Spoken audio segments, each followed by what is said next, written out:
Et bonjour à toutes et à tous les amis, j'espère que vous allez bien. En tout cas moi c'est super, je suis très content de vous retrouver en cette journée ma foi pas très ensoleillée hein, mais bon, hein, je ne suis pas Miss Météo, je ne peux pas prévoir la météo non plus, mais je suis là quand même pour vous livrer la vidéo, l'actualité du jeu vidéo pardon, qui s'annonce encore une fois très forte hein, avec justement cette semaine, voilà, qui fut forte en annonce, puisque du côté de chez PlayStation, ça dévoilait ceci. Resident Evil 3 Remake. Alors on l'attendait depuis quelques temps, hein. C'est vrai que depuis la sortie de Resident 2 Remake, le 25 janvier 2019, on attendait la suite, et puis là on l'a. Grâce à ce State of Play hein, du mardi 10 décembre, souvenez-vous si vous étiez en live, où PlayStation officialisait vraiment ce RE3 Remake, moi que j'ai adoré. Hein. J'ai joué aux originaux, hein, pour vous dire, à tous les Resident Evil. Et pour moi, bah, que ce soit le 1, le 2, le 3, le 4, alors pas le 5 et 6, désolé, je ne suis pas de cet avis-là. À part ça, à part ces deux-là, tous les Resident Evil sont absolument incroyables. Ils jouent pas forcément pour l'histoire, ils jouent plus pour l'ambiance, parce que c'est vrai que avec Resident Evil, on a toujours été habitué à des nanars pas forcément très bien écrits, voilà, des histoires assez banales. Mais on y jouait plus pour l'ambiance, parce que justement, ça faisait assez peur. On avait des environnements qui étaient vraiment très creepy, avec ces zombies, voilà, ces lickers, ces Mister X, ces Nemesis, qui faisaient vraiment très plaisir à avoir in-game. Et c'est vrai que là, quand on regarde les remakes, que ce soit le 2 ou même le 3 hein, qui va arriver prochainement, hein, parce que la date des sorties a été dévoilée, mais on reviendra dans quelques instants sur ça. L'ambiance a été retouchée, on a des choses qui font vraiment plus peur qu'avant, et des personnages aussi qui sont un peu mieux écrits quand même qu'à l'époque, et ça fait toujours aussi plaisir de les retrouver. Voilà. Donc pour ce RE3, alors pour ceux qui ne connaissent pas le jeu original ou même la licence, hein, on incarne Jill Valentine, qui est une rescapée justement de Resident 1, hein, du manoir Spencer. Et Jill, franchement, elle est ultra charismatique. Elle fait vraiment le café dans ce RE3 pour avoir joué, pour avoir joué à l'opus original. Et c'est vrai que voilà, elle est très charismatique. Elle vous prend vraiment dans les sentiments, mais aussi dans la peur, hein, parce que voilà, elle va devoir fuir un monstre, ou plutôt une expérience scientifique d'Umbrella Corporation qui s'appelle le Nemesis. Alors Nemesis, si vous avez joué à Resident Evil 2 Remake ou même à l'original peut-être, hein, qui sait, eh bien c'est un peu l'équivalent de Mister X mais en pire. C'est-à-dire que c'est un, voilà, comme je disais, une sorte de monstre, une sorte d'expérience scientifique qui a mal tourné, qui va vous poursuivre tout le long de l'aventure sans s'arrêter et qui va voilà, vouloir vous tuer ou vous jouer des mauvais tours. Et tant que c'est d'autant plus flippant, stressant de voilà voir quelqu'un vous poursuivre pendant toute l'aventure. Et franchement, ça fait vraiment le café. Et quand on voit voilà, ces images du remake de ce troisième opus, on sent vraiment que c'est très oppressant. Et puis voilà, tous les décors sont retouchés. C'est vrai qu'avant, on était sur du 3D, mais qui était, voilà, c'était du 3D, mais au commencement. Voilà, c'est pas, on n'est plus sur du 2D. À l'époque, on était en 99, on était sur du 3D déjà, en tout cas pour Resident Evil.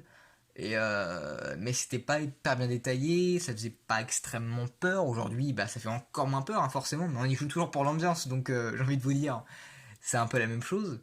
Mais là, c'est vrai qu'avec ce remake du 3, voilà, ça fait d'autant plus peur. On a les personnages qui sont toujours là, toujours aussi beaux. Jill, alors je tiens quand même à préciser que Jill a un petit air de Nathalie Portman ou de Mila Djokovic. Et qu'elle est quand même beaucoup plus réussie que Léon ou Claire dans le remake du 2. Voilà, c'est une petite précision, un petit avis à part que j'avais à faire. Mais voilà, on sent vraiment que c'est beaucoup plus impressionnant dans ce remake parce que voilà, les environnements, les décors sont beaucoup plus travaillés, hein, forcément. Il y a des trucs qui font beaucoup plus peur. On l'a vu avec le remake du 2. Voilà, pendant cette vidéo, je ferai toujours une comparaison, hein, je suis désolé. Mais parce que c'est nécessaire. Bon, parce que voilà, on sent vraiment que dans le 3, il y a des assets qui ont été repris du 2 pour faciliter le temps de développement.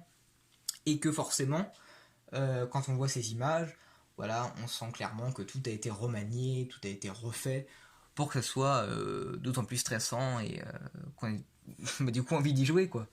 Voilà, parce que si on remet un Resident 3 remake avec les environnements d'avant, de 99, c'est pas vraiment le café quoi. Voilà, ça se vend pas trop bien. Dis donc, si on remet ça au goût du jour. Alors que là, avec le remake, franchement, quand on voit ces images hein, que je vous mets à l'écran, c'est.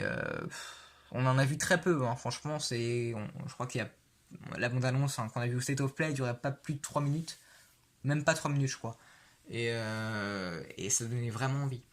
Alors, côté gameplay, on va pas s'attarder plus sur l'histoire. Hein. Franchement, je ne veux pas vous spoiler.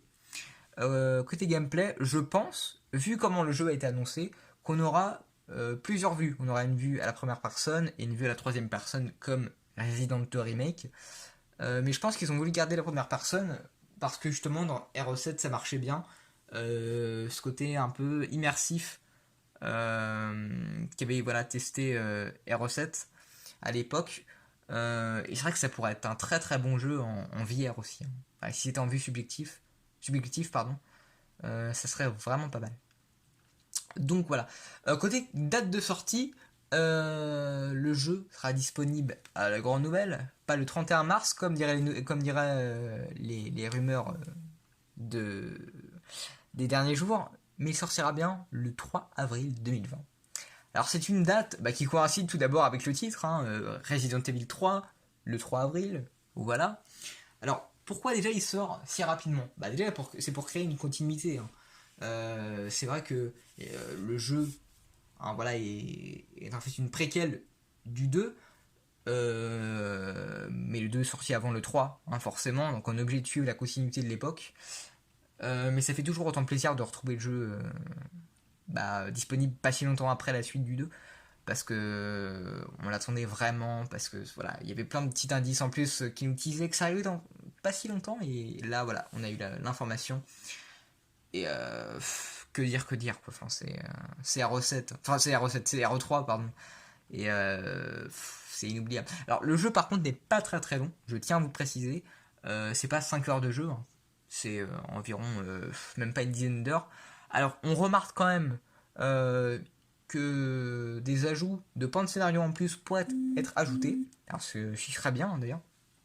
Voilà, comme dans le remake du 1. Voilà, pour avoir un peu bah, plus de contenu, pour que le jeu soit un peu plus long, ça serait bien.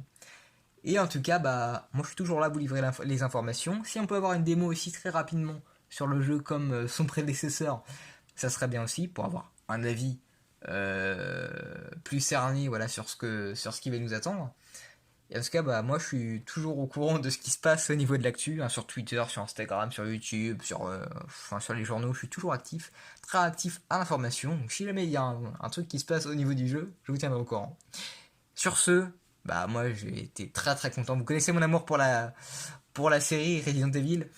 Et c'est vrai que vous en parlez, bah, tout comme Death Stranding, hein, dans la vidéo précédente, bah, je suis toujours là, à cœur ouvert, à vous en parler, et ça fait toujours plaisir en fait. Voilà, et puis écoutez, on se retrouve très prochainement pour de nouvelles vidéos. Ouais, j'ai quand même quelques vidéos à vous proposer prochainement, notamment sur les Game Awards, hein, parce que ça va arriver très vite ça aussi.